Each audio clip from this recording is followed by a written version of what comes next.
Hello. Welcome to Lecture 10 of our class series. Today we're talking about the Japanese and the modern print editions of the Chinese Buddhist Canon. As you've seen throughout this course, one of the things which we're focused on is the fact that the canon reflects the technological changes, and that each of the technological changes resulted in some significant shifts in the way in which the Chinese Buddhist canon was presented to the world. The big one, of course, was printing. But printing has many other aspects than just the print. As we're going to see today, the technology of printing and the various technologies, I should say in plural, of the printing are as important as the very shift from manuscript to print in some ways.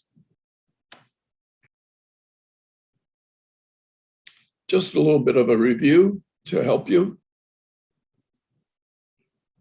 We've pointed out that one of the great shifts in technology was the reverse image printing, and that this was developed in China sometime around 800 of the Common Era. And it's hard to really determine the nature of this invention for the world.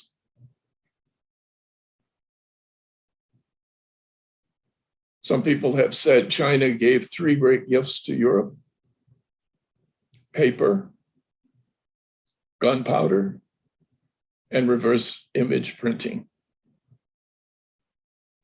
So it was a major thing to have the ability to make multiple copies that were identical.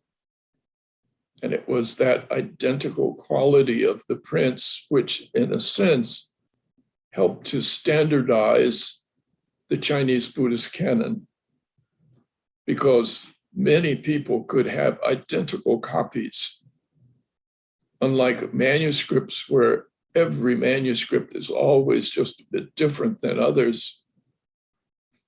Because if you ask someone to copy hundreds of lines of text, it's almost impossible for them to do that without making some inadvertent changes. In the end of the 10th and beginning of the 11th century, printing itself had a major shift.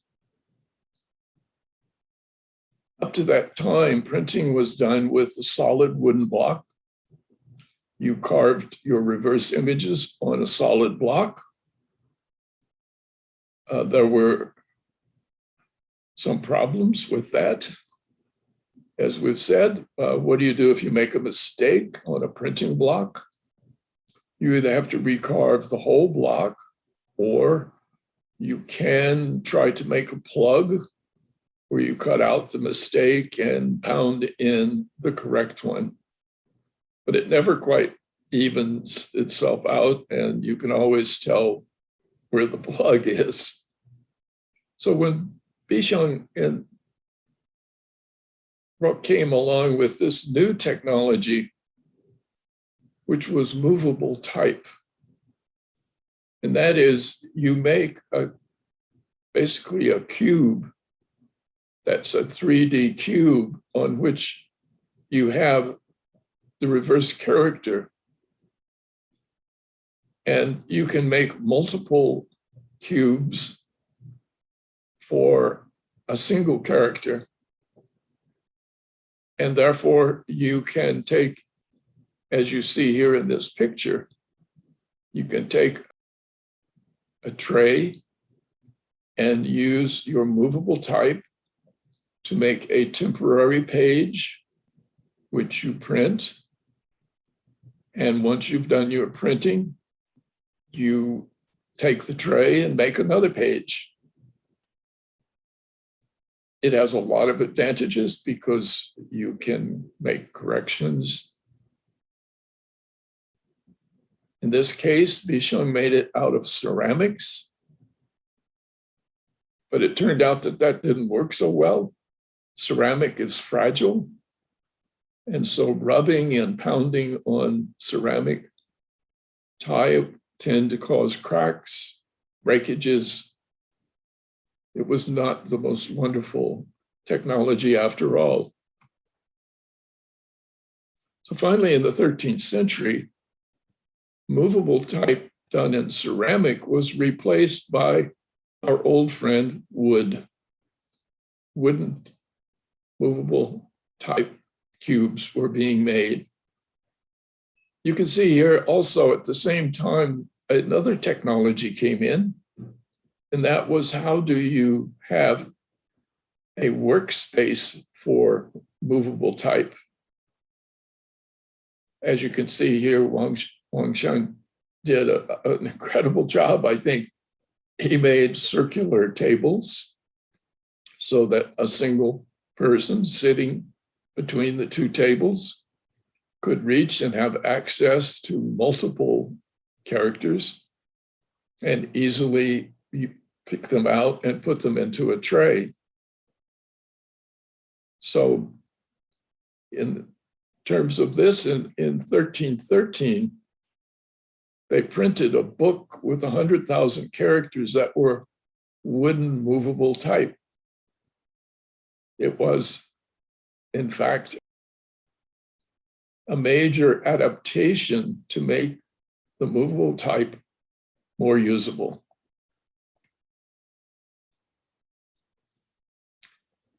In the 13th century, also, in Korea, a typesetter there made the cubes out of metal, lead. And each character had a mold. He poured the lead in on the mold, made the cube with the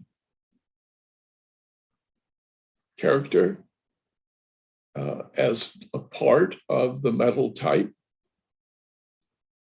And that was a great invention, partly because with the metal, it was possible to make smaller type. It didn't fracture like ceramic. It didn't splinter and chip off like wood. It was a very durable surface. And so the issue of movable type finally came down to the experience that metal is the very best possibility to use for movable type. So we have a Korean book, which they believe to be the oldest example of a book made from cast metal type, done about 1230 CE. It was Buddhist in nature. And as you look at it, you can see that the lines of the characters can be very narrow. It's able to be shrunk so you get more characters in the same space. Now we know from the past that the Buddhist canon, which was sent to China, was also sent to the Khitan people, and one example of it to the Jin. And that Kaibao edition that was sent from China in the 10th century to Korea was traced because when we compare the ancient rubbings that we have, we can see that they are identical in spacing, the angle of each of the words. And so we have proof that our block prints from those times were in a way Xerox copies. They were done tracing. And so tracing on a wooden block meant that you were pretty assured that what you had was identical to the original. And that, of course, is not something that you can say when you start using movable type, because it means someone is making a decision at all times on what character is to be put next. Well, not only is the Canon developed by technology, but also by politics. And so the woodblock print became a political football, and kingdoms bragged about being able to have their own set of Buddhist printing blocks. So when Ögedei Khan invaded the Korean peninsula in the 13th century, he burned the first set of printing blocks that they had made from the Northern Sung edition. The Koreans immediately set, as we've said, set about, and they recarved. And we're very fortunate that we have that recarved set. So the oldest complete set of printing blocks are these, held at Haein Monastery in Korea. 83,000 blocks. And they have been preserved in a fantastic way. They're preserved by the buildings themselves. That these buildings were open air and had open windows in which the air was allowed to flow through. And that airflow meant that the inside and outside temperature was never more than just a couple of degrees different, so that the blocks themselves would freeze in the winter, thaw in the summer, but they were never shocked by having being kept at a temperature which was very different from the outside, so that if a door was opened, suddenly you would shock the blocks with the change in temperature.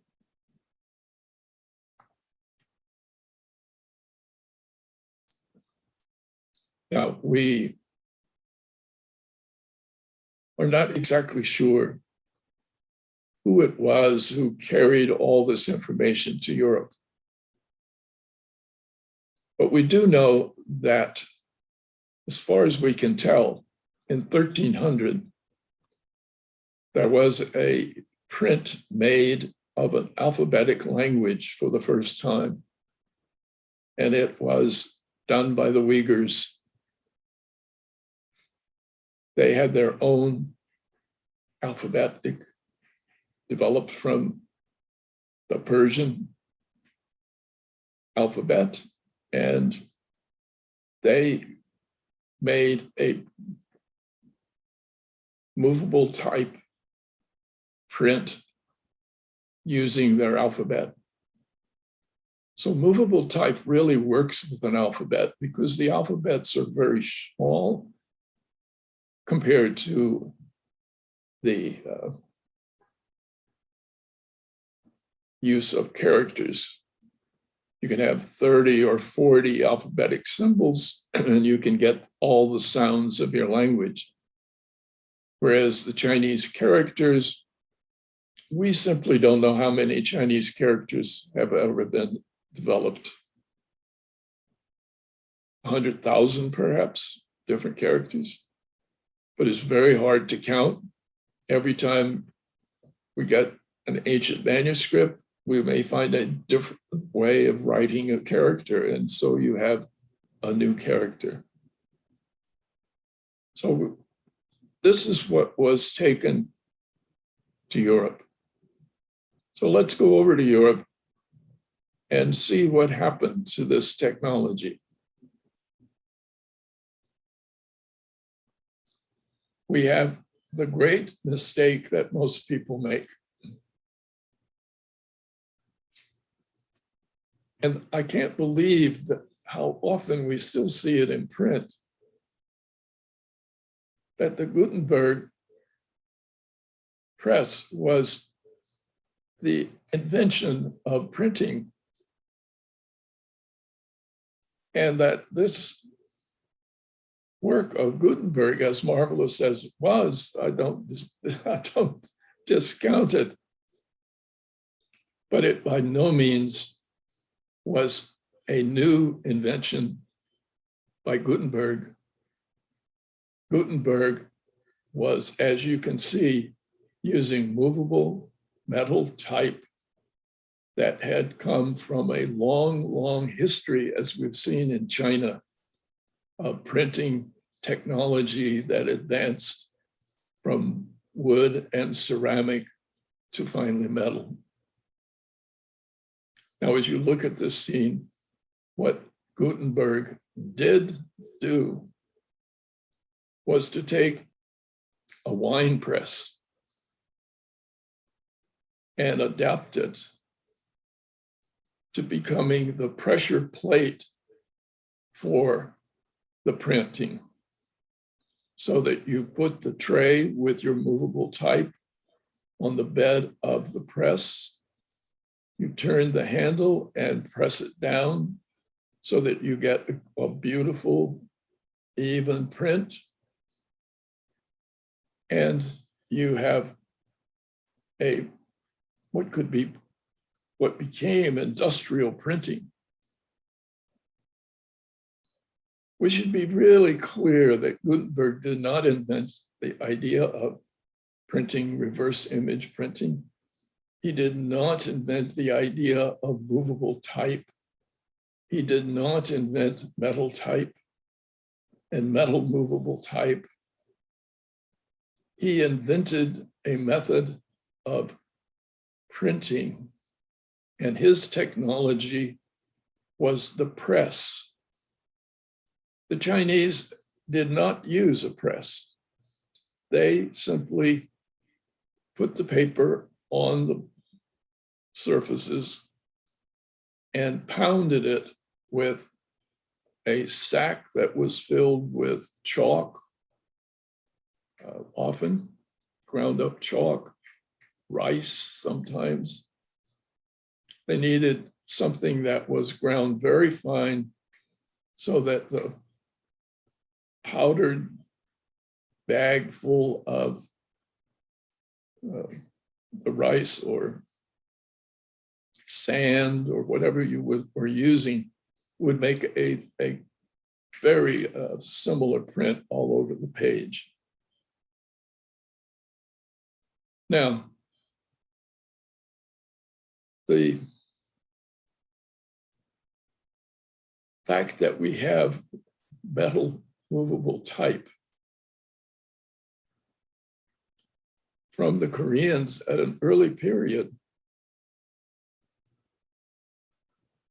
was basically rather slow coming to the Chinese Buddhist canon.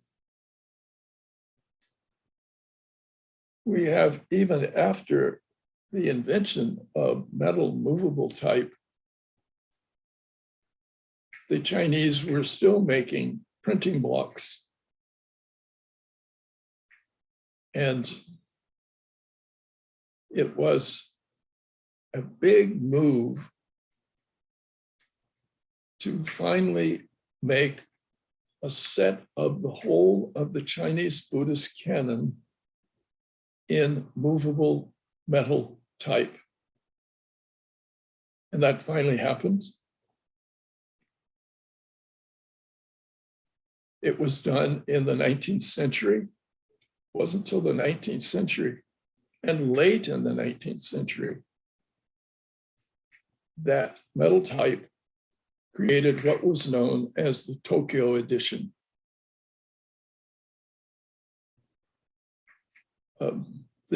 It's called the small print edition. And the significance of this and the significance of what metal type allowed now became very obvious. With metal type, because it was so stable, you could make the print very small. As you can see from the one I have here, I didn't enlarge it. I wanted you to see this is small print edition. But this had enormous ramifications. When you have over 160,000 pages in the big print, and you have big, huge pieces of paper, when I say big, 2 feet long, almost a foot wide, those were very expensive, only available to the royal courts and a few rich Buddhist monasteries. But how do you get the Buddhist canon out there in the world? How do you make it available to people? And it can only be done, I think, by metal movable type, where you can make the print small enough that you have smaller volumes. You can create editions that are not so many volumes and that are available for individuals who might like a copy of a book. They could have it. And they did. So the Tokyo edition, when they started to make the metal type edition, the question was for them in Tokyo, was done primarily led by a single Buddhist monk, a Tendai monk. The question for him was, what do we use to make this copy from? What shall we copy? And he decided to use, he had a copy of a rubbing from the second set of printing blocks from Korea that I just showed you at Hainsa. And he said, we're just going to use this Korean version because it's so good. Why is it good? He asked in his preface. Because they had 10 different versions to look at when they made it. Well, he was wrong. The Koryo version that we see was not made from 10 different versions. What the Koryo people had when they made it is they had the Kaibao edition from the Sung Dynasty. And later they had a copy of the Khitan Canon, which had been made from a different set of manuscripts. When the first set of printing blocks were burned, they had a set of rubbings. So Sugi, who was the editor, had a copy of the first Korean print. He had a copy of the Khitan Canon print. And that's what he worked with, not 10. I think perhaps the big issue was that they got confused because, as I may have mentioned in the earlier lectures, the Koreans received from China the Buddhist canon in sequences. First came the Kaibao of the Northern Sung. Then later on, they got a supplement from the Northern Sung. In addition, they got a set of supplementary texts that were done from the Tantric tradition. Then a second set of Northern Sung blocks.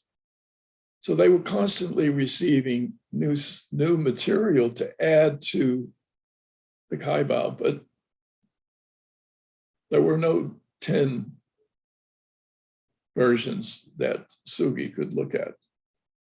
However, they used the Korean, and it in turn would have a history that I think even that monk in Tokyo hardly knew would occur. In the 1920s, the Buddhist community in Japan decided to make a new Japanese version in movable type. And for 10 years, they worked on it. And they rearranged all of the Buddhist texts. They rearranged them scientifically to be the same as the history of the creation of the text or the redactions. So the so-called Hinayana text went first. And when Mahayana text came along, they put Prajnaparamita as the first. Basically, they arranged the Taisho canon like the Tendai school pattern. It was also named Taisho after the emperor. Think about what was going on in Japan at that time. This is the period where Japan is becoming an empire. It's preparing for World War II in one way. They have new ideas about the importance of the Taisho era.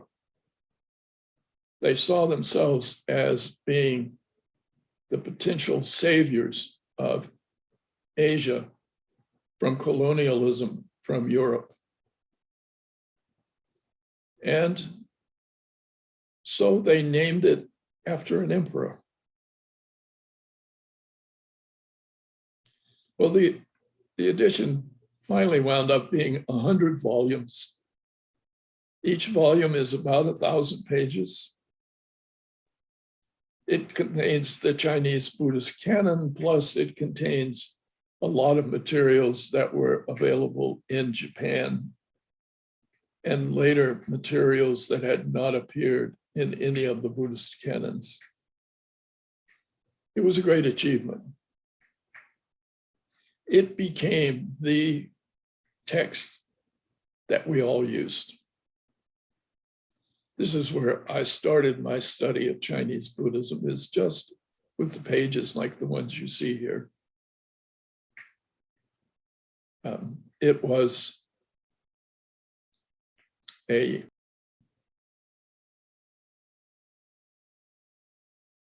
situation, though, where nobody ever told me what I was using.